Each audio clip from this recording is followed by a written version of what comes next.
மக்கள் மேடை நிகழ்ச்சிக்கு உங்களை வரவேற்கிறோம். தமிழகத்தில் பூரண மதுவிலக்கை கொண்டு வர வேண்டும் என பாமக, தமாக உள்ளிட்ட பல்வேறு அரசியல் கட்சிகள் தற்போது வலியுறுத்தி வருகின்றன. மது எதிர்ப்புக்கு எதிராக தற்போது கட்சிகள் குரல் கொடுத்திருக்கின்றன. இந்த குரல் திமுக, அதிமுக ஆகிய கட்சிகளுக்கு தேர்தலில் பலவீனத்தை ஏற்படுத்துமா, மக்களை அந்த கட்சிகளுக்கு எதிராக திசை திருப்புமா? விவாதிக்கலாம். இந்த நிகழ்ச்சியில் கலந்து கொள்வதற்காக திமுகவை சேர்ந்த வசந்தி ஸ்டான்லி, அதிமுகவை சேர்ந்த திரு சமரசம், பாமகவை சேர்ந்த திரு கணேஷ்குமார் ஆகியோர் சென்னை அரங்கத்திற்கு வந்திருக்கிறார்கள். இதே போன்று மதுரை, கோவை, நெல்லை அரங்கங்களிலிருந்து நேர்கள் இணைந்திருக்கிறார்கள். மதுரை அரங்கத்திலிருந்து யோசன் தன்ராஜ், கோவை அரங்கத்திலிருந்து கரீம் தென்றல், நெல்லை அரங்கத்திலிருந்து சுதா முத்துராமன் ஆகியோர் இணைந்திருக்கிறார்கள். தொடர்ந்து பேசலாம். வசந்தி, 1971ஆம் ஆண்டு மதுவிலக்கு ரத்து செய்யப்படாமல் இருந்திருந்தால் தமிழகத்தில் இது போன்ற ஒரு நிலைமை இருக்காது அப்படிங்கிற ஒரு பொதுவான குற்றச்சாட்டு இருக்கு. இதற்கு உங்களுடைய பதில்? நீங்க அந்த பொதுவான குற்றச்சாட்டுன்னு சொல்ற அந்த வார்த்தையை நான் வரவேற்கிறேன். ஏன்னு சொன்னா அது உண்மையான குற்றச்சாட்டு அல்ல. ஏனென்று சொன்னால் ஒரு கள்ளச்சாராயத்தின் மூலமாக பலர் கண்களை இழப்பதும் உயிரை இழப்பதும் இருக்கின்ற அந்த காலகட்டத்தில் அது மதுவை அரசாங்கம் அனுமதித்த காலகட்டம். அது எத்தனை பேர் இறந்திருப்பாங்க? கள்ளச்சாராயத்தால எத்தனை பேர் இறந்திருப்பாங்க? இன்னைக்கு மது குடிக்கிறதுனால எத்தனை பேர் இறந்திருப்பாங்க? ஒப்பீட்டு அளவுல சொல்லுங்களேன். நீங்க வைக்கிற பரீட்சைக்கெல்லாம் நான் தேர வரல. புள்ளி விவரம் அந்த மாதிரி என்கிட்ட இல்ல. நான் முதல்ல கேட்ட கேள்விக்கு பதில் சொல்லிடுறேன். நீங்க முதல்ல கேட்ட கேள்விக்கு பதில் சொல்லிடுறேன். அதோட திறந்த நோக்கம் அதுதான். சரிங்களா? அதற்கு பிறகு தலைவர் கலைஞர் அவருடைய காலத்திலேயே 74லேயே ஒட்டு மொத்தமாக IMF-லும் சரி, இந்தியன் மேட் ஃபாரின் லிக்கர் என்று சொல்லப்படுகின்ற வைன், பிராண்டி போன்ற விஷயங்களும் சரி, சாராயம், கள்ளு என்று சொல்லப்படுகின்ற அந்த கடைகளும் சரி, ஒட்டுமொத்தமாக அவைகள் கலைஞர் அவருடைய காலத்திலேயே மூடப்பட்டு விட்டன. அதனுடைய நிரந்தரமாக அந்த தடையை நீக்கியது என்பது எம்ஜிஆர் அவருடைய காலத்தில் தான். அது பரீட்சாத்த முறையிலே ஆரம்பிக்கப்பட்டு 71, 74லேயே தலைவர் கலைஞர் அவருடைய காலத்திலேயே அதற்கு தடை போடப்பட்டு விட்டது என்பதுதான் உண்மை. ஆனால் இந்த சரித்திரத்தை மறந்துவிட்டு ஒட்டுமொத்தமான குற்றச்சாட்டும் ஏதோ திமுகவுடைய அந்த காலகட்டத்தில் தான் அது செய்தது போல ஒரு தோற்றத்தை உருவாக்கி கொண்டிருக்கிறார்கள் என்பதுதான் உண்மை. சமரசம், திமுகவுடைய குற்றச்சாட்டை ஏத்துக்கிறீங்களா? நண்பன் எதிரியானால் நிம்மதி இருக்காது, எதிரி நண்பனானால் நம்பிக்கை இருக்காது. அதுதான் இதனுடைய முடிவு. திமுக தான் இந்த சாராய கடையை திறந்தது. கோவையில் பொதுக்குழுவில் புரட்சி தலைவர் எம்ஜிஆர் அப்பொழுதே எதிர்த்து வெளியே வந்து விட்டார். முரசொலி மாறன் அவர்களும் கலைஞர் கருணாநிதி அவர்களும் இப்பொழுது என் மீது தோளிலே என் மீது சுமத்தி விட்டீர்கள், ஆட்சியை அமர்த்தி விட்டீர்கள், பட்ஜெட் போடுவதற்கு பணம் இல்லை, இப்பொழுது நீங்கள் இப்படியெல்லாம் பிரிந்து போனால் அண்ணா மறைந்தவுடன் அந்த கட்சி போனதை பார்த்தீரா, அந்த ஆட்சி என்ன கதியானது பார்த்தீரா என்று. டாஸ்மாக் அப்படிங்கிற ஒரு நிறுவனம் முதலாக தொடங்கப்பட்டது 1983 யாரோட ஆட்சி காலத்துல? டாஸ்மாக் என்றது ஒரு கொண்டு வர்றதுக்கு ஒரு ஒழுங்குபடுத்தினது தான். அது விற்பனை தொடங்கப்பட்டது ஒழுங்குபடுத்தி 2003ஆம் ஆண்டு விற்பனை தொடங்கப்பட்டது யாரோட ஆட்சி காலத்துல? அது எதுக்காக விற்பனை தொடங்கப்பட்டது? இல்ல, அவங்ககிட்ட கேட்ட அதே கேள்விதான். நீங்களும் திருப்பி கள்ளச்சாராயம் சொன்னீங்கன்னா இன்னும் எண்ணிக்கை அளவுல சொல்லுங்க. எண்ணிக்கை அளவுல கள்ளச்சாராயத்துல எத்தனை பேர் செத்து போயிருக்காங்க, இன்னைக்கு மதுவுக்கு அடிமையாகி எத்தனை பேர் இறந்து போயிருக்காங்க? சார், நான் சொன்னேன், நான் எம்எல்ஏ இருக்கும்போது எதிர்கட்சி தலைவராக இன்றைய கருணாநிதி அவர்கள் இருக்கின்ற பொழுது சொன்னேன், மது என்பது ஒரு பருவ மங்கை. அதை காங்கிரஸ்காரன் கன்னிமாடத்திலே வைத்திருந்தான். இடையிலே ஆட்சிக்கு வந்த முன்னாள் முதல்வர் மது என்ற மங்கையை கன்னிமாடத்திலிருந்து கொண்டு வந்து சிகப்பு விளக்கு பகுதியில் சீரழியை விட்டுவிட்டார். சில காலம் அங்கு இருந்த பிறகு மீண்டும் கொண்டு போய் அந்த பெண்ணை கன்னிமாடத்திலே வைத்து பேசலாம். இப்ப அதிமுக ஆட்சி காலத்துல அந்த மங்கை எப்படி இருக்கிறாங்க? அவங்களுக்கு எது தேவையோ அவங்க அனுபவிச்சுட்டு போறாங்க. இல்ல நீங்க அதெல்லாம் விமர்சனம் பண்ணுகிற பொழுது இப்போ அந்த மங்கை எப்படி இருக்கிறாங்கன்னு சொல்லணும்ல. நீங்க நல்லாதான் இருக்காங்க. என்ன அவங்களுக்கு இப்ப கஷ்டம்? அவங்க நல்லா இருக்கிறாங்க. மக்கள் எப்படி இருக்கிறாங்க? மக்களும் நன்றாகத்தான் இருக்கிறார்கள். மக்கள் ஒண்ணும் அதனால உங்ககிட்ட வார திரு கணேஷ்குமார், மாறி மாறி திமுக அதிமுக மீது குற்றம் சுமத்துகிறது. உங்களுடைய பதில்?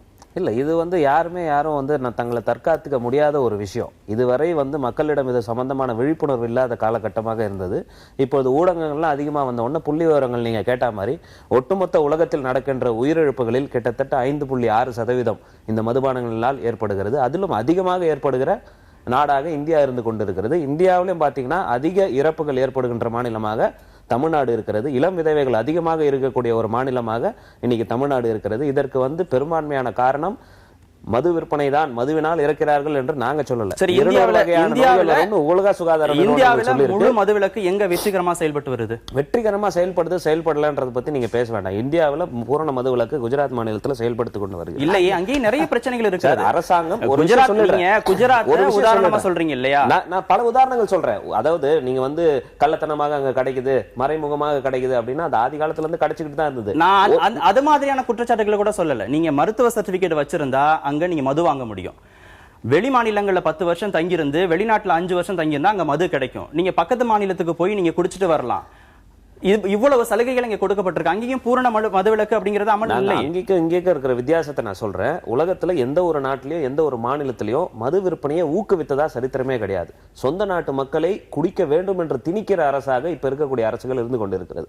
உதாரணம் சொல்ல வேண்டும் என்று சொன்னால் குஜராத்ல நீங்க எடுத்துக்கோங்க. ஆனா பெரும்பான்மையாக அங்க கிடைக்கல மது. அது ஒரு பக்கத்துல இருக்கக்கூடிய கேரளா மாநிலத்துல பொது இடங்கள்ல பார்த்து 5 ஸ்டார் ஹோட்டல்கள்ல வச்சிட்டு இருக்காங்க. ஆனா தமிழ்நாட்டை பொறுத்தவரை ஒரு அரசாங்கம் செய்கின்ற வேலை, ஒரு அரசாங்கம் மதுவை விற்று சொந்த மக்களை ஒரு நாளைக்கு இவ்வளவு ரூபாய் சட்டசபையிலேயே பதில் சொல்றாங்க. நான் சொல்லிடுறேன், நான் முழுசா சொல்லிடுறேன். அதுதான் நான் உதாரணம் என்ன சொல்ல வரேன்னு சொன்னா, சொந்த மக்களை டார்கெட் அமைச்சு ஊக்குவிக்கிறது உலகத்திலே எந்த நாட்டிலையும் கிடையாது, தமிழ்நாட்டில் மட்டும்தான்.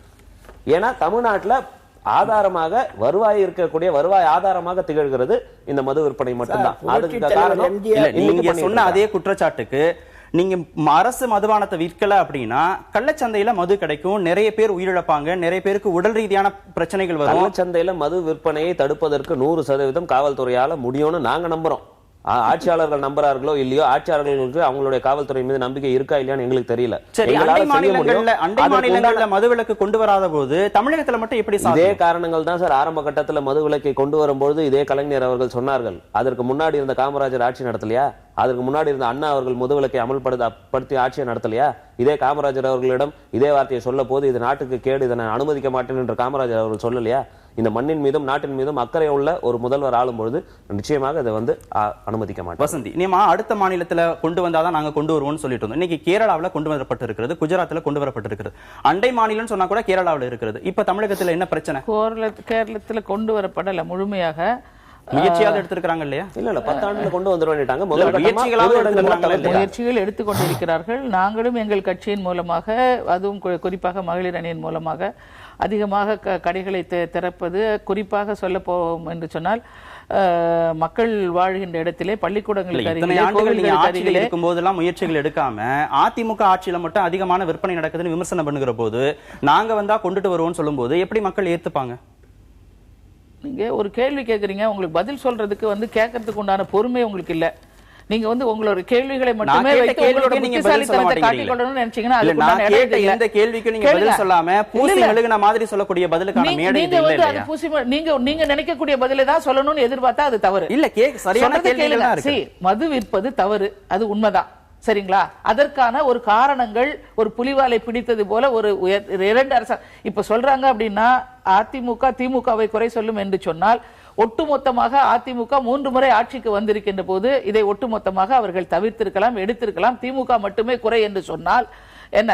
அதற்கு பிறகு ஒரு காலகட்டத்திலே, எம்ஜிஆர் அவருடைய காலகட்டத்திலே ஒட்டுமொத்தமாக அந்த மதுவிலக்கை எடுத்துவிட்டு புதிதாக அதுவரையிலே வெளிநாட்டிலிருந்து வாங்கி விற்று கொண்டிருந்ததை தமிழ்நாட்டிலேயே நாமே தயாரித்து விற்கக்கூடிய நிலைமை கொண்டு வந்ததும் எம்ஜிஆர் அவருடைய ஆட்சியிலே தான்.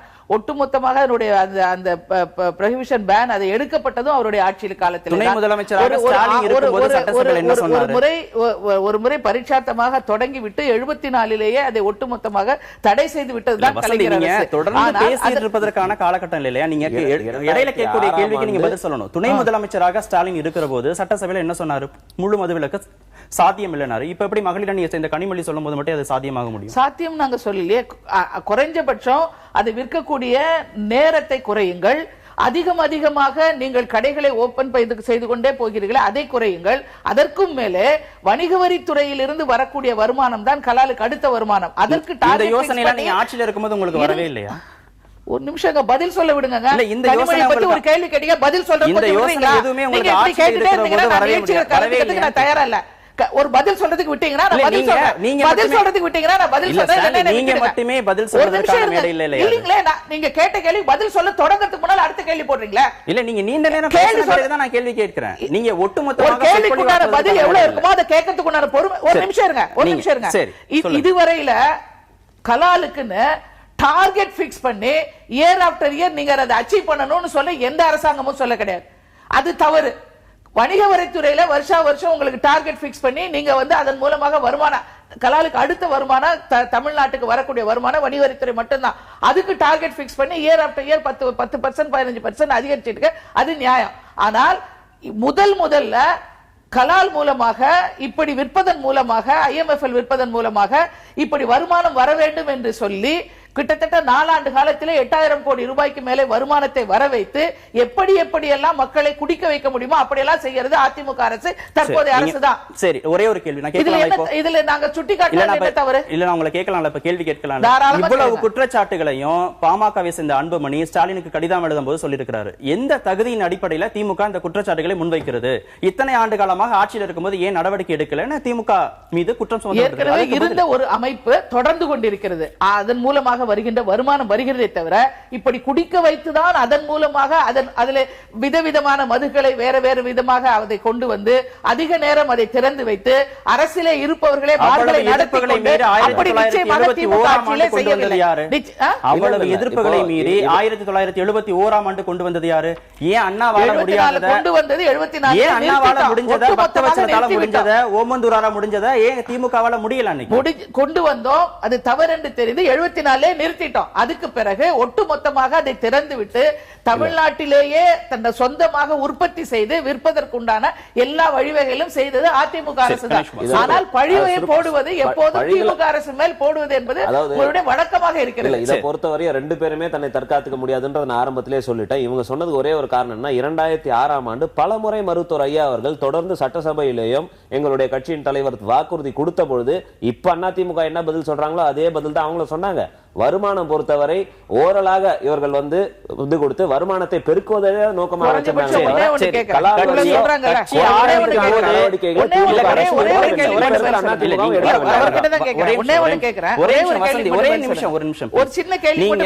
கட்சியில இருக்கிற போது ஒரு கொள்கைன்னு வர வச்சுதான் நீங்க வந்தீங்க, உள்ள வந்தீங்க, மக்கள் மன்றத்துக்குள்ள வந்தீங்க. கட்சி சார்ந்த கொள்கைகள் அனைத்தையும் பாமகவால பின்பற்ற முடிகிறதா? இப்ப மட்டும் நீங்க ஆட்சி அதிகாரத்துக்கு வருவதற்கு முன்னாலேயே நாங்க இதை செய்வோம் எந்த உறுதியின் அடிப்படையில் இன்னைக்கு சொல்லலங்க. இன்னைக்கு சொல்லல. நாங்க கிட்டத்தட்ட 1996ஆம் ஆண்டிலிருந்தே தொடர்ந்து போராட்டங்களை நடத்திட்டு வரார் ஐயா. அதற்கு பிறகு வந்த எல்லா சட்டசபையில எங்களுடைய பாமக சொன்ன எல்லா விஷயத்திலையும் இன்னைக்கும் பாமக ஸ்ட்ராங்கா இருக்கா? எந்த விஷயத்திலையும் மாறுபட்ட நிலைப்பாட்டை எடுக்கவே இல்லையா? ஒரு விஷயம் நான் சொல்றேன், கூட்டணியை வச்சு நீங்க பதில் சொல்லலாம். அரசியலில் இருந்து கூட்டணி மட்டும் வச்சு எங்களுடைய செயல்பாடுகளை மட்டும் வச்சு நான் கேட்கல, விவாதிக்க நேரம் இல்லைங்கிறதுனால தான் நான் மேலோட்டமா உங்கள்ட்ட சொல்றேன். நாங்க தேர்தலில் சந்திக்க மாட்டோம், தேர்தலில் பங்கு பெற மாட்டோம்னு சொன்னாங்க. எங்க குடும்பத்துல இருந்து யாருக்கு அரசியலுக்கு வர மாட்டாங்கன்னு சொன்னாங்க. இத்தனை விஷயங்களும் சொல்லிட்டு தான் கட்சி தொடங்கினாங்க. ஒரே ஒரு விஷயம் மட்டும் மக்களுக்கு வாய்ப்பு கொடுக்கல. வசந்தி மட்டுமே பேசுறீங்க. ஒரு நிமிஷம் ஒரே ஒரு கேள்வி மட்டும் உங்களுக்கு வைக்கிறேன். நேரம் இல்ல, 2 நிமிடங்கள். ஒரே ஒரு கேள்வி. இவ்வளவு சொல்றவங்க அவங்க கட்சியில குடிக்கிறவங்களுக்கு உறுப்பினர் இல்லைன்னு அவங்களால சொல்ல முன்வர வேற சிம்பிள். நீ ஆட்சி அதிகாரத்துக்கு வரதா நீங்க பதில் சொல்லலாம், இடைவேளைக்கு பிறகு. சரி ஓகே. மதுரை நேயர் யோசன், உங்களுடைய கருத்து. ஐயா வணக்கம் ஐயா. அதாவது இவங்க பேசுகிறாங்க மது ஒழிப்புக்கு முழுமையாக ஐயா கேட்குதுங்கய்யா, நீங்க தொடர்ந்து பேசலாம் யோசன், முழுமையாக முடிக்கலாம் நீங்க. ஓகேங்க. இப்போ தமிழகத்தில் வந்து 2 கட்சிகளும் சேர்ந்து தான் தமிழகத்தை நாசமாக்கிருச்சுங்க. நாசமாக்கிட்டு நான் செய்யலை நீ செய்யலை, அவங்க செஞ்சாங்க இவங்க செஞ்சாங்க சொல்கிறாங்க. இன்றைக்கி ஐயா ராமதாஸ் அவர்கள் வந்து எம்பியாக இருக்கும் போதில், அன்புமணி ராமதாஸ் எம்பியாக இருந்தார், மத்தியில் அமைச்சராக இருந்தார். அந்த நேரங்களில் கூட திமுக கூட்டணி இருக்கும் போதில் கூட இதே நிலைமை ஏற்பட்டது. அவங்க வந்து மது ஒழிக்கணும்னு தான் சொன்னாங்க ஒழிஞ்சு மது நடத்திக்கக்கூடிய அந்த கட்சியோட நான் கூட்டணியை வந்து ரத்து செய்வேன் என்று அன்புமணி சொல்லவே இல்லை. இதுவரைக்கும் சொல்ல கிடையாது அன்புமணி ராமதாஸ். அன்னைக்கு அவங்களோட சேர்ந்து அந்த நிர்வாகத்தோடு சேர்ந்து நான் மது ஒழிக்க போராடுகிறேன் என்ற வாக்குறுதியை அளித்து கொண்டு அவங்களோட மந்திரி பதவி வைத்துக்கொண்டு செயல்பட கொண்டுதான் இருந்தார். அதுல எந்த மாற்றமும் கிடையாது. இன்னைக்கு நான் வருகிற 2016 யோசன் 3 கட்சிகளுக்குமான கேள்வி. அரசியல் கட்சிகள் ஐயா ஒரு நிமிஷம் சொல்லி முடிச்சிடறேன் விரைவாக. அதாவது ஐயா ஒரு நிமிஷம் நீ சொல்ல என்ன பேச விடுங்க ஐயா, என்ன கொஞ்சம் பேச விடுங்க ஐயா. நீங்க பேசலாம் யோசன், விரைவா முடிங்க. ஹலோ, என்ன கொஞ்சம் பேச விடுங்களே. ஓகே. இந்த அதான் கட்சிகளில் வந்து இன்னைக்கு பார்த்தீங்கன்னா மதிமுக எடுத்துக்குங்க, கம்யூனிஸ்ட் கட்சி எடுத்துக்குங்க, விஜயகாந்த் எடுத்துக்குங்க, பல்வேறு கட்சிகள் இருக்கு. இந்த கட்சிகளில் யாராலும் வருகிற 2016 மதுவிலக்கு இல்லாத ஒரு அரசியல் கட்சியை நாங்கள் ஆதரிப்போம் முடியும் எந்த கட்சியும் சொல்வதில்லை. தனியாக தான் போராடுறாங்க. நான் மது ஒழிப்புக்கு நான் போராடுவேன், நான் மனித ஒழிப்பு போராடுவேன். யாரு போராடுது? முதலமைச்சர் ஒருத்தர் வந்து பிரிவு பண்ண முடியாது. நீங்க விஜயகாந்த் இருக்காரா செய்ய முடியாது, ராமதாஸுக்காரா முதலமைச்சர் வர முடியாது. வசந்தி ஸ்டான்லியோட கேள்விக்கும் நீங்க பதில் சொல்லிடுங்க, நேருடைய கேள்விக்கும் பதில் சொல்லிடுங்க. அதான் வெளிப்படையாக சொல்லணும்னு சொன்னா, நாங்க எங்களுடைய மது கொள்கையை பொறுத்தவரை இந்த விஷயத்துல தெளிவாக தான் இருக்கிறோம். நாங்க யாரையும் வசனம் பேசியெல்லாம் ஏமாத்தினது கிடையாது. ஆரம்பத்தில் சொல்ற மாதிரி எங்களை கேட்டாங்க, இதெல்லாம் மாத்திட்டீங்களே போயிட்டீங்களேன்னு. அதே கேள்வி நான் அவங்களுக்கும் திருப்பி வைக்கலாம். ஆரம்பத்தில் சொன்ன மாதிரி அடைந்தால் திராவிட நாடு, இல்லையேன்னு சுடுகாடுனாங்க. திராவிட நாடு இன்னி வரைக்கும் அடையல. நாங்கள் ஆட்சிக்கு வந்தால் பாலாறும் தேனாடும் ஓடுனாங்க. பாலாறில் இன்னி வரைக்கும் தண்ணி வரல. இந்த பிரச்சனைகள்லாம் அடிக்கி கொண்டு போகலான்னு சொன்னால் நம்ம பேசிக்கிட்டே போகலாம். மது கொள்கையை பொறுத்தவரை நாங்கள் எந்த இடத்துலையும் 1% கூட பின்வாங்கவில்லை. நேயர் கேட்ட கேள்விக்கு ஒரு பதில் நான் தெளிவாக சொல்லிடுறேன். நாங்கள் ஆட்சியில் இருந்த போதும் சரி, ஆட்சியில் இல்லாத கூட்டணியில் அவங்களுக்கு ஆதரவு கொடுத்த போதும் சரி, ஆதரவு கொடுக்காத போதும் சரி, 2001ஆம் ஆண்டு பாமக சட்டமன்ற தலைவர் அதிமுக ஆட்சி காலத்தில் தொடர்ந்து வலியுறுத்தினார். பிறகு அனைத்து சமுதாய தலைவர்களையும் கூட்டிக் கொண்டு போய் முதல்வர் கலைஞர் அவர்களை சந்தித்த பிறகு விற்பனை நேரத்தை குறைத்தார்கள். அதற்கு பிறகு நாங்கள் மத்திய அமைச்சராக இருந்த பொழுது எங்களுடைய துறையை சார்ந்த மருத்துவர் அன்புமணி ராமதாஸ் அவர்கள் புகையிலை ஒழிப்பிற்கு மக்களுக்கு கேடு என்று சொல்லி இதை ஒழிப்பிற்கு சர்வதேச விருது வாங்கிய ஒரே அமைச்சர், அதை தடை செய்த ஒரே அமைச்சர் அன்புமணி ராமதாஸ் அவர்கள். சுகாதாரத்துறை அமைச்சகத்தை சார்ந்த ஒரு விஷயமாக இல்லாத காரணத்தினால மது விற்பனையை நாங்கள் பல முறை கேபினெட்ல நாங்க முன்வைச்சோம். அப்போது இருந்த ஆட்சியாளர்கள் அதற்கு காரணம் காட்டல. இப்ப இருக்கக்கூடிய ஆட்சியாளர்களோட காட்டீங்கன்னா 100% புகையிலையை, ஒரு உதாரணத்துக்கு சொல்றேன், மது புகையிலையை வந்து திக விளைவிப்பதுதான். புகையிலையை வந்து ஒழிப்பதற்கு ஒட்டுமொத்தமாக நடவடிக்கை எடுத்த போது 4 அமைச்சர்கள் அதுல சம்பந்தப்பட்டதாக இருந்தது. சுகாதாரத்துறை அமைச்சர் மூலமாக என்னென்ன செய்ய முடியுமோ அதை செய்து நாங்க நிறைவேற்றணும். ஆனா மீதி 3 அமைச்சர்களிடமிருந்து ஒத்துழைப்பு கிடைக்காத காரணத்தினால் எங்களால எதிர்வரக்கூடிய தேர்தல் முடிச்சிட ஒரே ஒரு நிமிஷம் கூட. அதனாலதான் சொல்றேன், ஏற்கனவே எங்களுடைய துறையில இன்னைக்கு பாத்தீங்கன்னா 60% புகையிலையில வந்து அந்த படம் இடம்பெறணும் மார்ச் 1ல இருந்து வந்திருக்கணும். ஆனா வரல. இத்தனை நெருக்கடிகள் இருந்தும் இன்னைக்கு மத்திய அரசு விலை போயிடுச்சு, நாங்க விலை போகல. இன்னைக்கு மக்கள் மீது அக்கறை கொண்ட ஒரு அமைச்சராக அன்புமணி ராமதாஸ் இருந்த காரணத்தினால் புகையிலையை ஒழிக்க முடிஞ்சது. எங்களுடைய ஆதரவாக இருக்கக்கூடிய கட்சிகளோடு மட்டும்தான் கூட்டணி அறிவிக்கிறதுக்கு தயாரா இருக்கீங்களா? கூட்டணி இல்லங்க, எங்க தனியா நிக்கிறவங்க எங்களுடைய முதல் கையெழுத்து பூரண மதுவிலக்காக தான் இருக்கணும். பகிரங்கமா பிரம்மாண்டமான மாநாட்டுல நாங்க எல்லா மக்களுக்கும் வெளிப்படையாக தனியா நின்னா பிரச்சனை கிடையாது கணேஷ்குமார். நாங்க கூட்டணி அப்படின்னு வருகிற போது இந்த கோரிக்கையை முன்வைப்பதற்கு தயாரா இருக்கீங்களா? நாங்க வெளிப்படையாகவே பேசுறோமே, கூட்டணியே இல்ல. திராவிட கட்சிகளோட கூட்டணி இல்லைன்னு தானே சொல்றீங்க. இத்தனை ஆண்டு காலம் இவர்களிடம் கேட்டு பார்த்துட்டோம். திராவிட கட்சிகளோட கூட்டணி இல்லைங்கறத உங்களோட நிலைப்பாடு. எந்த கட்சியோட கூட்டணி இல்லைங்கறது நிலைப்பாடு. எங்க தலைமையை ஏத்துக்கொண்டு வருகின்ற கட்சியோட தான் நாங்க கூட்டணி வைப்போம். எங்க தலைமை நாங்க தானே சார் தலைமை. அப்படி வருகிற பொழுது இந்த கோரிக்கையை நீங்க வலியுறுத்துவீங்க. நீங்க புரிஞ்சுவாங்க சார் விஷயத்தை. இத்தனை காலமாக நாங்க மத்தவங்களை கையேந்தி நின்னுட்டு இருந்தோம். இதை செஞ்சு கொடுங்கன்னு கேட்கிற இடத்துல இருந்தோம். நாங்க எங்க தலைமையை ஏத்துக்கிட்டு வரோம்னு சொன்னா எங்களுடைய அதிகாரம் தான் நாங்க இருக்கோம். அப்ப உங்களுடைய கோரிக்கையை ஏற்றுக்கொள்ளக்கூடிய கட்சிகளோட மட்டும் தான் கூட்டணி. எங்களுடைய முதல் நிச்சயமாக 100% எங்களுடைய முதல் கையெழுத்து முதலமைச்சராக ஆக்கினால் செய்ய முடியும். நாங்க இந்த கையெழுத்து தான் போடுவோம்னு வச்சு மக்களை சந்திக்கிறோம். மக்களிடம் ஆதரவு கேட்கிறோம். மக்கள் ஆதரவு அளிப்பார்கள் என்ற நம்பிக்கை இருக்கிறது. நிச்சயமாக நாங்க வந்து 35% பேர் தமிழகத்துல மதுவுக்கு அடிமையா இருக்கிறாங்க. 45% ஒரு குடும்பத்தோட வருமானம், குடிக்கு அடிமையானவர்களுடைய வருமானம் 45% மதுவுக்கு போகிறது. இவ்வளவு பிரச்சனைக்கு பிறகும் அரசு ஏன் தொடர்ந்து அண்டை மாநிலங்களையே கைகாட்டி கொண்டிருக்கிறது? உங்களிடத்தில் ஒன்றை தெரிந்து கொள்ள விரும்புகிறேன். கேரளா ஒரு நிலை எடுத்தது இப்பொழுது. ஆனால் தமிழ்நாட்டில் அதனுடைய எல்லை கோட்டிலெல்லாம் வியாபாரம் அதிகமாகிவிட்டது, வசூல் அதிகமாகிவிட்டது நிலைமை. எம்ஜிஆர் என்ன கொண்டு வந்தார்? இல்ல, பிரச்சனை யாருனால நீங்க சொல்றீங்க? தமிழகத்தினால கேரளாவுக்கு பிரச்சனையா, கேரளாவால தமிழகத்துக்கு பிரச்சனையா? ஏங்க, கேரளா எடுத்ததுனால தமிழகத்துக்கு வருமானம் வருதுங்க. அது தமிழகத்துக்கு வருமானம் வருகிறது, தமிழ்நாட்டில் எடுத்துட்டா இருங்க அதை சொல்லட்டும். நான் சொல்லுகிறேன், புரட்சி தலைவர் எம்ஜிஆர் என்ன சட்டம் கொண்டு வந்தார்? குடித்தால் இவ்வளவு தண்டனை, நாடு கடத்தப்படும், அப்படியெல்லாம் கொண்டு வந்த போது எந்த கட்சி துணை நின்றது? ஆட்சிக்கு வருவதற்கு வேண்டிய வசனங்களை பேச தெரிகிறது. சமுதாய சீரழிவை போக்குவதற்கு என்னென்ன நடவடிக்கை எடுத்தாங்க? அதிகாரம் யார் கையில இருக்கு? எங்க கையில தான் இருக்குதுங்க. ஏன் செய்யல? இருங்க, ஒன்னு செஞ்சா இப்ப என்ன குலத்தொழில் ஆரம்பிச்சுக்கணும்னு நினைக்கிறீங்களா? அவங்க நீங்க அண்டை மாநிலங்கள்ல பிரச்சனை தானங்க சட்டசபையில அமைச்சர் சொல்றாரு.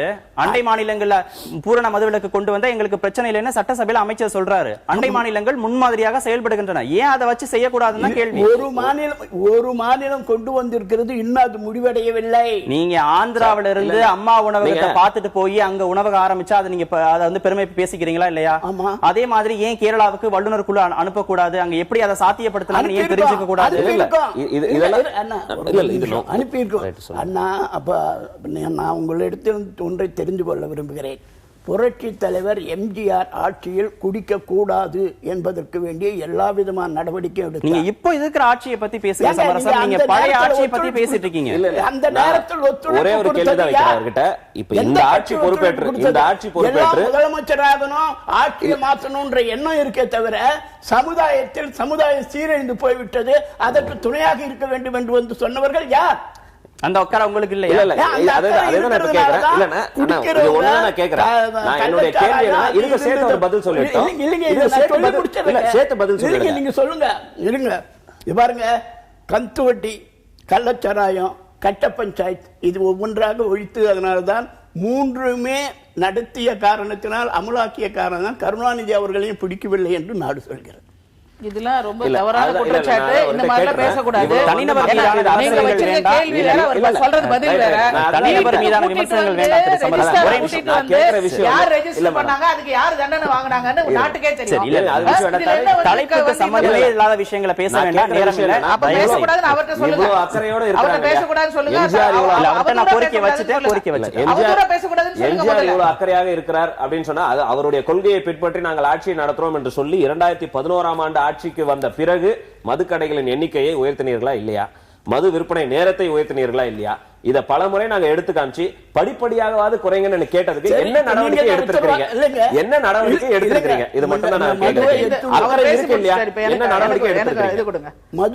மதுவை எடுத்துடுவோம். ஒத்துழைப்பு கொடுப்பது யார்? இவர்கள் குடிசை தொழில் உருவாக்க போகிறார்களா? என்ன ஒத்துழைப்பு வேணும்னு நினைக்கிறீங்க நீங்க? எந்த ஏங்க, ஒரு குடிச்சால் 6 மாசம் தண்டனை, வருஷம் தண்டனை, நாடு கடத்தப்படும் அப்படின்னு எல்லாம் போட்டதுக்கே ஒத்துழைப்பு கொடுக்காம செய்யாம விட்ட காரணத்தான் திரும்ப வந்துச்சு. சரி, சட்டங்களை அமல்படுத்த வேண்டியது யாரு? அந்த காலகட்டத்தில் உள்ளதை பத்தியே பேசிட்டு இருக்கிறாரு. நீங்க அப்படி பேசக்கூடாது. இப்ப பழையது இல்லாம புதிய. ஒரு நிமிஷம் இருங்க. அதாவது இவர் வந்து தன்னுடைய பேச்சு இது பண்ணி சொன்னாங்க, முதல்வராக இருந்த கலைஞர் அவர்களை போய் பார்க்குறாங்க, நீங்கள் நேரத்தை குறைங்கன்னு சொன்னாங்க, உடனடியாக குறைச்சாங்க, ஒரு இது கொடுத்தாங்கன்னு சொல்லி. வேற இப்போ இருக்கிற 2011 இருக்கக்கூடிய அரசாங்கத்தில் கேட்டோம், குறைக்கலன்னு சொல்கிறது மட்டும் இல்லை, எந்த இடத்துல வாகனத்தை வேகமாக ஓட்டிட்டு போகிறத விட ஹைவேஸில் முன்னால் அந்த கடைக்கு பக்கத்தில் ஒரு தடுப்பு வச்சிருக்காங்க, பேரியர் வச்சு, இதை நீ கவனிக்காமல் போகாத, குடிச்சிட்டு போ அப்படின்னு சொல்கிற மாதிரி இருக்கக்கூடிய வந்து லைப்ரரி நம்ம துவக்கி வச்சோம்னு சொன்னா அந்த லைப்ரரியை க்ளோஸ் பண்றது மட்டும் கிடையாது. 6800க்கும் மேல இன்னைக்கும் சாராய கடைகளை அவங்க வந்து அதிகமாக திறக்கிறாங்களே தவிர இருக்கக்கூடிய லைப்ரரி இருக்கிறது 4000 தான் இருக்குது. ஆனா 7000 தொட்டு கொண்டு இருக்கிறது வந்து ஒன்றே ஒன்று மக்கள்கிட்ட போனோம். ஒரே ஒரு தகவல், மொத்தமா இருக்கிற 19 மது உற்பத்தி நிலையங்கள்ல 6 நிறுவனங்கள் வந்து திமுக ஆட்சி காலத்துல தான் அனுமதி வழங்கப்பட்டது. இப்போ வந்து 4 ஆண்டு காலத்துல மட்டுமே 4 வழங்கி இருக்காங்களே. திமுக ஆட்சி காலத்துல மட்டும் 4 ஆண்டு காலத்துல மட்டுமே 4 வழங்கி இருக்காங்களே. இப்போ வந்து 11ஆவதுக்கு வந்ததுக்கு அப்புறம் 4 ஆண்டு காலத்துல மட்டும் 4 வழங்கி இருக்காங்களே. மக்கள்கிட்ட வாய்ப்பு கொடுத்துட்டு வரேன். கோவை நேயர் கரீம். சமீபத்தில் டெல்லி உயர்நீதிமன்றத்தில் ஒரு நீதிமன்ற தீர்ப்பு வந்து மதுவுக்கு எதிராக வந்தது. குடிச்சிட்டு வண்டி ஓட்டுறவங்க வந்து மனித வெடிகுண்டிற்கு இணையானவர்கள் என்ற ஒரு கருத்தை டெல்லி நீதிமன்றம் பதிவு செய்து, குடிச்சிட்டு வண்டி ஓட்டுறதை வந்து அனுமதிக்கவே முடியாது, மது மிக மோசமானது என்று டெல்லி உயர்நீதிமன்றம் தீர்ப்பளித்தது. இன்று தமிழகத்தில் கிட்டத்தட்ட கோடிக்கணக்கான நபர்களை மனித வெடிகுண்டுகளாக மாற்றிய ஒரு பெரிய பெருமையானது அதிமுகவுக்கும் சேரும், திமுகவுக்கும் சேரும். திமுக சுடுகாட்டுக்கு போவதற்கு வரி அறிவித்தது, அதிமுக சுடுகாட்டில் குழியை தோண்டி புதைப்பதற்கான வழி செய்தது. இந்த இருவரும் மதுவு குறித்து பேசுவதற்கு நிச்சயமாக தார்மீக உரிமை என்பதே கிடையாது. ஏராளமான மக்களை அவர்களுடைய வருமானத்தை பிடுங்கக்கூடிய வேலையை ரொம்ப சர்வசாதாரணமாக செய்திருக்கு. ஒருபுறம் இவர்களே டாஸ்மாக் நடத்தி இருக்கக்கூடிய காசை எல்லாம் வந்து அங்க புடுங்கிடுறாங்க. மீதி இருக்கக்கூடிய காசு எடுத்துட்டு வீட்டுக்கு போலானா அங்க போலீஸ்காரங்க நிறுத்தி அங்கேயும் முடிஞ்சிடுறாங்க. அப்போ சாதாரண உழைப்பாளி மக்கள், கூலி தொழிலாளர்கள் அவங்க வீட்டுக்கு ஒரு 100 ரூபாய் கூட எடுத்துட்டு போக கூடாதா? அப்படி என்ன உங்களுக்கு மதுவின் மீது இவ்வளவு பாசம்? கேரளால மதுவை ஒழிக்கணும்னு தடை செய்து அறிவிப்பு விட்டால் அடுத்த 2வது நாளில் தமிழக அரசு கேரளாவோட எல்லையை ஒட்டி இருக்கக்கூடிய தமிழ்நாட்டினுடைய எல்லா இடத்திலையும் போய் மது கடைய உடனே ஓபன் பண்றாங்க. நாம வந்து தண்ணி கொடுங்கன்னு கேரளாட்ட கேட்டுட்டு இருந்தா அதிமுக அரசு எங்கள்கிட்டயே தண்ணி இருக்கு, நீங்க இங்கே வந்து வாங்கிக்கன்னு சொல்லி தண்ணி பாட்டில் இங்கிருந்து சப்ளை பண்றாங்க. கோடிக்கணக்கான நபர்களை இப்படி மதுவுக்கு அடிமையாக்கி அதிமுகவும் திமுகவும் அப்படி என்ன சம்பாதிக்க போகிறீர்கள், அப்படி என்ன திருப்தி அடைய போகிறீர்கள், இந்த மக்கள் நிம்மதியாக வாழ்வதில் உங்களுக்கு என்ன பிரச்சனை என்ற ஒரு கேள்வியை மட்டும் நான் முன்வைக்கிறேன். வர உங்களுடைய பதில். 2 கட்சிகள் மீதான புகார். அதாவது ஒரு என்ன சொல்றது, கலால் மூலம் வருமானம் என்பது ஒரு துவக்கி வைக்கப்பட்ட ஒரு விஷயம் தொடர்ந்து நடந்து கொண்டிருக்கிறது. அதிலே ஒரு வரைமுறையை கடைபிடிக்க வேண்டும். வேண்டியவர்கள், ஒரு வயதுக்கு வந்தவர்கள் ஒரு குறிப்பிட்ட நேரத்திலே மதுவை குடித்துக் கொள்ளலாம் என்பதற்கு, இது தவிர வெளியிலே போய் வேறு விதமான கள்ளச்சாராயமோ வேறு விதமான மதுக்களை அருந்தி அவர்கள் தன்னுடைய உயிரையும் சரி கண் பார்வை இழப்பது சரி இது போன்ற விஷயங்கள் நடந்துவிடக் கூடாது என்பதில் இங்கே இல்லை என்று சொன்னாலும் அவர்கள் அண்டை மாநிலத்திலே போய் வாங்கி குடித்துக் கொண்டுதான் இருக்கிறார்கள். ஏற்கனவே ஒரு கொள்கை இருக்கிறது, அதற்கு மேலே அதன் மூலமாக ஒரு வருமானம் வந்து கொண்டிருக்கிறது. ஆலான சடன் அதை நிறுத்திவிட முடியாது. நீங்கள் சொல்லுகின்ற போது 100% ஆக்கிட்டா வருமானம் நிறைய வரும்னு எடுத்துக்கலாமா? அப்போ நிச்சயமாக இல்லை, நிச்சயமாக இல்லை. அப்படிப்பட்ட ஒரு காலகட்டம் திமுக ஆட்சி நடக்கும் போது இல்லை. ஏனென்று சொன்னால் இதை நம்பி மட்டுமே அரசாங்கம் நடத்திடவில்லை. இதற்கு ஒரு டார்கெட் வைத்து ஒரு வருஷத்துக்கு ஒரு வருஷம் ஒரு 2011 நாங்கள் விடும்போது வருவதற்கு திமுக உறுதுணையா இருந்தது.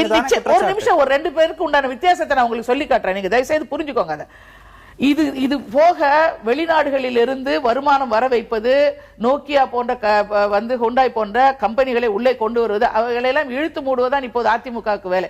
இப்படிப்பட்ட கம்பெனிகளை உள்ளே கொண்டு வருவது, இப்படிப்பட்ட அதன் மூலமாக நாட்டுக்கு வருவாய் வைப்பது, பல பேருக்கு வேலை வாய்ப்புகளை கொண்டு வருவது என்று வருவாய்களை எப்படியெல்லாம் வர வைப்பது என்கின்ற அந்த ஆட்சியை திமுக நடத்தி கொண்டிருந்தது. இது இருந்தது. இதை மட்டுமே நம்பி ஆட்சி நடத்திடவில்லை. வணிக வரித்துறையிலே டார்கெட் பிக்ஸ் பண்ணி இது ஒவ்வொரு ஆண்டும் 10% அதிகமாக வணிக வரி வசூலிக்க வேண்டும் என்கின்ற கட்டாயம் கொடுத்தோம். ஆனால் இப்படி மதுவில் இருந்து வர வேண்டும் என்று சொல்லவில்லை. ஆனால் அடுத்த ஆண்டுக்கு 29,000 கோடி வர வேண்டும் என்று அரசாங்கம் பிக்ஸ் பண்ணி இருக்கிறது. ஒரு ஆண்டும் 4,000 கோடி 5,000 கோடி அதிகமாக அதிமுக ஆட்சியிலே செய்து கொண்டிருக்கிறார்கள். கடைகளையும் இதுல இருக்கக்கூடிய 2 வித்தியாசத்தையும் நீங்கள் பார்க்க வேண்டும்.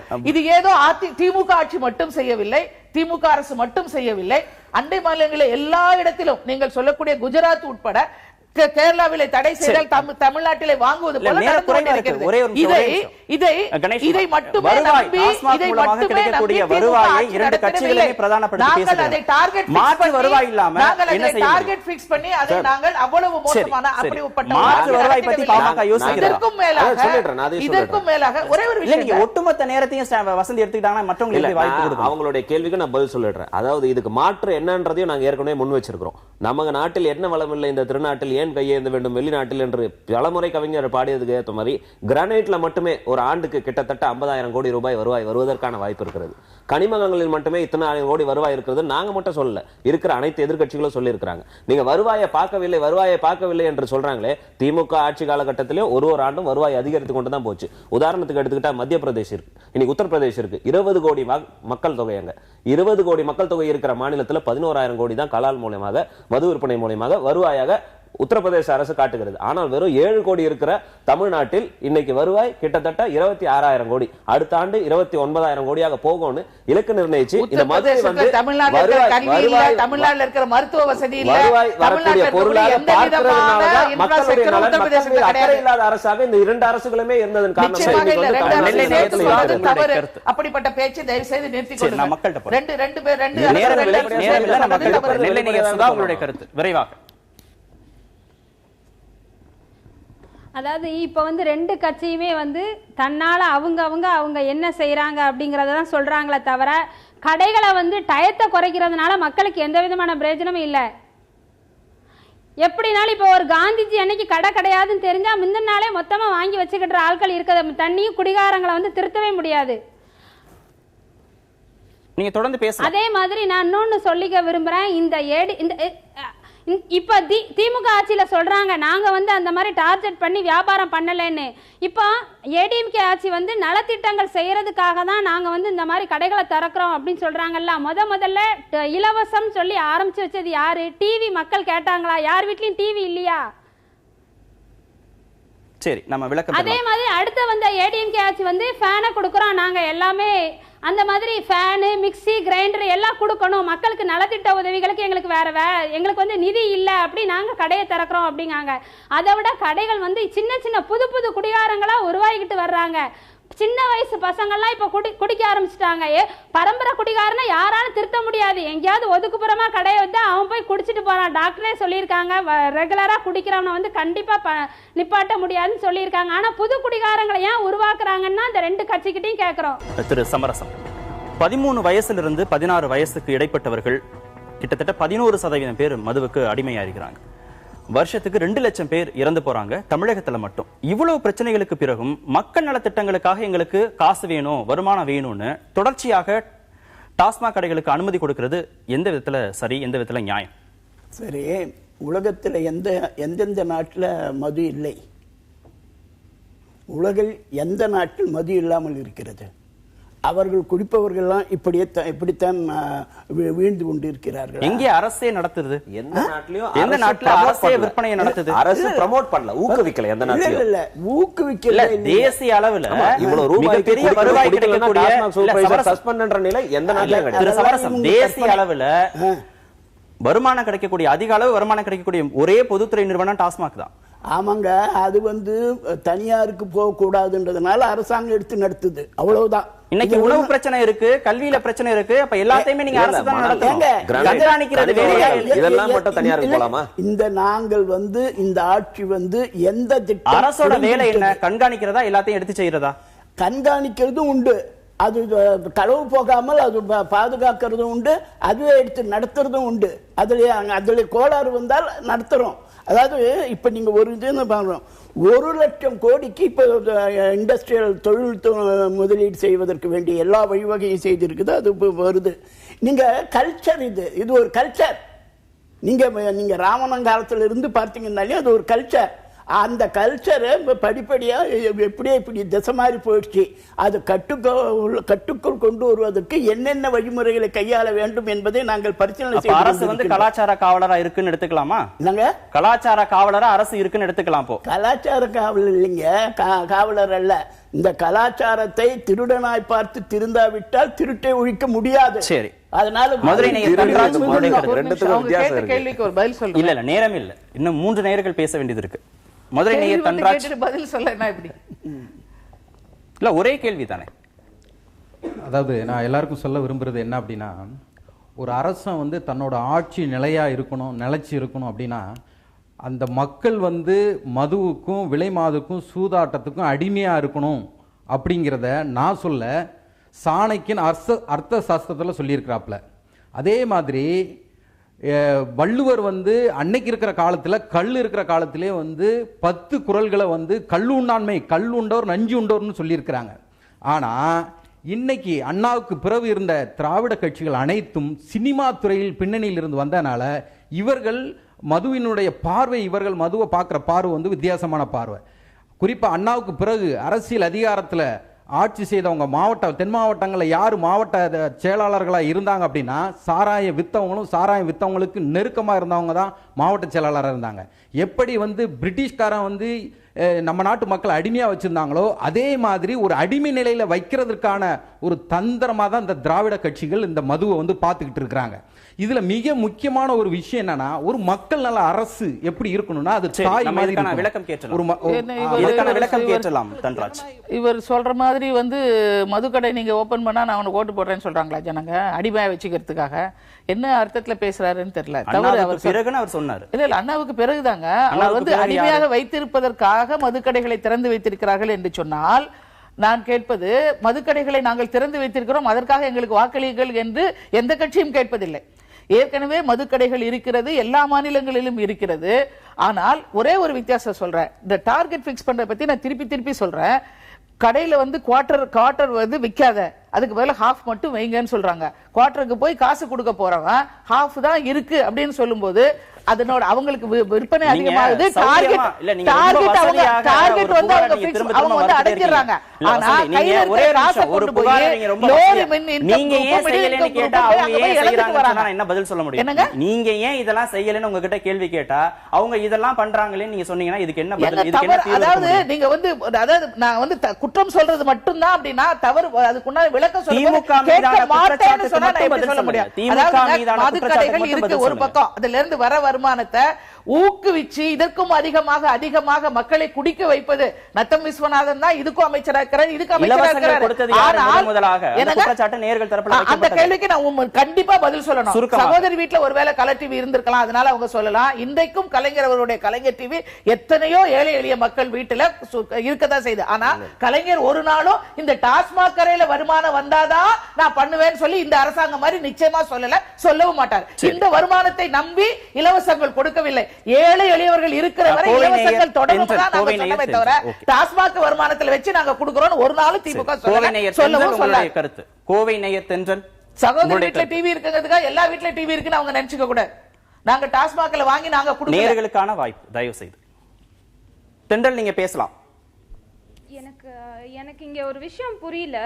இங்க மதுவை ஒழிக்கணும்னு நினைக்கிறாங்களா இல்ல நீ செஞ்சது பெருசு நான் செஞ்சது பெருசுன்னு அரசியல் கட்சியை சார்ந்தவங்க வந்து விவாதிக்கிறதுல தான் இருக்காங்களே ஒழிய மக்களினோட கருத்து அவங்களோட நலனுக்காக யாரும் இங்க பேசுற மாதிரி தெரியல.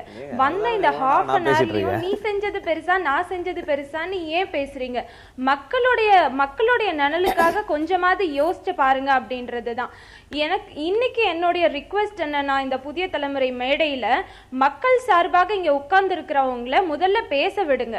அவங்களோட கருத்துக்கு மட்டும் அரசியல் அமைப்பை சார்ந்தவர்களைய பதில் சொல்லுங்க. அவங்கள பேச விட்டீங்கன்னா they'll fight each other. நீங்க பெருசா நாங்க பெருசான்னு சண்டை போடுறதுக்கான வாய்ப்பை தான் அவங்க இந்த வாய்ப்பை பயன்படுத்திக்கிறாங்களோ ஒழிய டாஸ்மார்க்கையும் கள்ளச்சாராயத்தையும் எப்படி இவங்க வந்து வேரியேஷன் பண்ணி பாக்குறாங்க அப்படின்னா கத்தியால குத்தி கொலை பண்ணா வந்து ரொம்ப பெயினா கொடூரமா இறப்பாங்க, விஷத்தை வச்சு கொடுத்தா வந்து ஒரு பாதிப்பும் இல்லாம செத்துருவாங்க அப்படின்ற மாதிரி தான் இந்த ரெண்டையும் இவங்க எடுத்துட்டு போயிட்டு இருக்காங்க.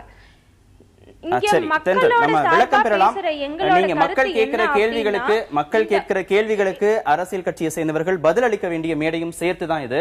வெறும் கேள்வி மட்டும் கேட்கறதுக்கான வாய்ப்பு இங்க இல்ல. சரி, அவங்களுடைய கேள்விக்கு பதில் சமரசம். ஐயா அருமையான ஒரு கருத்தை அவர்கள் வைத்தார்கள். இதை அப்பொழுதே எம்ஜிஆர் அவர்கள் கொண்டு வந்தார். எந்த கட்சியும் அரசியல் கட்சிகள் ஒத்துழைக்கல. மாறாக இல்ல, நான் ஏற்கனவே உங்களுக்கு ஒரு விஷயத்தை வலியுறுத்தினேன். நீங்க எம்ஜிஆரை விட்டு இன்னும் வெளியில வரவே இல்லை. இப்ப நடந்து கொண்டிருக்கிறது நாங்க செஞ்ச அதனுடைய தொடர்ந்து இப்ப எந்த இப்ப இருக்கிற ஆட்சியில இருக்கக்கூடிய விஷயங்களை பத்தி பேசுங்க. ஆட்சி அப்படி ஒரு நிலைமை வந்தா இவங்களுடைய நிலைமை என்ன? அப்ப இருந்த கடைகளோட எண்ணிக்கை எவ்வளவு? அப்ப எவ்வளவு பேர் குடிக்கு அடிமையா இருந்தாங்க? அப்ப வந்த வருமானம் எவ்வளவு? இப்ப எவ்வளவு வருது? ஒப்பீட்டளவுல பாருங்க. அந்தந்த மக்கள் தொகைக்கு ஏற்ப அது இருக்கும். அதெல்லாம் பிரச்சனை. நாங்கள் ஒரு திட்டத்தை கொண்டு வந்தால் அதை நடைமுறைப்படுத்துவதற்கு ஒத்துழைப்பதற்கு இந்த மாநிலத்தில் நீங்க பொதுமக்கள் கேள்வி கேட்கிறத விட்டுருங்க, அரசியல் கட்சிகள் கேள்வி கேட்கிறத விட்டுருங்க. சென்னை உயர்நீதிமன்றம் கேள்வி கேட்டிருக்கு. ஏன் இன்னைக்கு வரைக்கும் முழு மதுவிலக்க பற்றி அரசுகள் யோசிக்கவே இல்லை? மத்திய மாநில அரசுகளுக்கு கேட்டிருக்காங்க. ஏன் விற்பனை நேரத்தை குறைக்கலன்னு கேட்டிருக்காங்க. ஏன் பள்ளி மாணவர்களுக்கு மதுவிலக்கு சம்பந்தமான அது மதுவின் தீமை குறித்தெல்லாம் ஏன் இன்னும் பாடங்கள் இருக்குல்லன்னு கேள்வி கேட்டிருக்கு. நீதிமன்றங்கள் கேள்வி கேட்டிருக்கு. இல்ல, நீதிமன்றத்துல இவங்க கொடுத்த பதிலே சொல்லிடுறேன். உச்ச நீதிமன்றத்துல நெடுஞ்சாலைகள் இருக்கிற மது கடைகளை அகற்றுங்கன்னு சொன்னதுக்கு அகற்ற முடியாது என்று சொல்லி ஸ்டே வாங்கின அரசு தான் இந்த அரசு. இல்ல, அது பல இடங்களில் எல்லாம் மாற்றி போட்டாச்சு. சரி, இன்னும் ஒரு நேயர் இருக்கிறாங்க. நேரமே இல்ல. வசந்தி, நெல்லை நேயர் முத்துராமன், உங்களுடைய கருத்து. திருநெல்வேலியில் வந்து தாமிரபரணி எப்படி வற்றாத ஜீவநதியோ அதே மாதிரி கள்ளச்சாராயமும் வற்றாமல் ஓடிக்கிட்டு இருந்தது. 15 ஆண்டுகளுக்கு முன்னாடி காவல்துறை கண்காணிப்பாளராக திரு கண்ணப்பன் அவர்கள் இங்கே பொறுப்பேற்ற உடனே சமுதாய அக்கறையோட மிக கடுமையாக போராடி திருநெல்வேலி மாவட்டமே கள்ளச்சாராயம் இல்லாத மாவட்டமாக மாற்றினார். அது மட்டும் இல்லை, அந்த தொழிலை பண்ணிக்கிட்டு இருந்தவங்க நிறைய பாதிப்படைந்தாங்கன்னு சொல்லி அவங்களுக்கு மாற்று ஏற்பாடு செஞ்சு கொடுத்தாரு. ஒரு சமூக அக்கறையோடு அதை பண்ணிக்கிட்டு இருந்தார். இன்னைக்கு இருக்க அரசுகள் என்ன பண்றாங்கன்னா, ஆண்களை மதுங்கிற போதையில உட்கார வச்சிருக்காங்க. பெண்களுக்கு வந்து இலவச பொருட்களை கொடுத்து அவங்கள அந்த போதையில உட்கார வச்சு ஓட்டு வாங்கி அரசியல் பண்ணிட்டு இருக்காங்க. நிச்சயமாக அது போன்ற நல்ல அதிகாரிகளுக்கு அரசு தரப்புல இருந்து முழு இடம் கிடைத்தால் மட்டும்தான், வாய்ப்பு கிடைத்தால் மட்டும்தான் இது போன்ற நல்ல விஷயங்களை தொடர்ந்து செய்ய முடியும். சென்னை அரங்கத்திற்கு வந்து உங்களுடைய கருத்துக்களை பதிவு செய்ததுக்கு மிக்க நன்றி. நேயர்களை மற்றொரு நிகழ்ச்சியில் சந்திக்கலாம். நன்றி, வணக்கம்.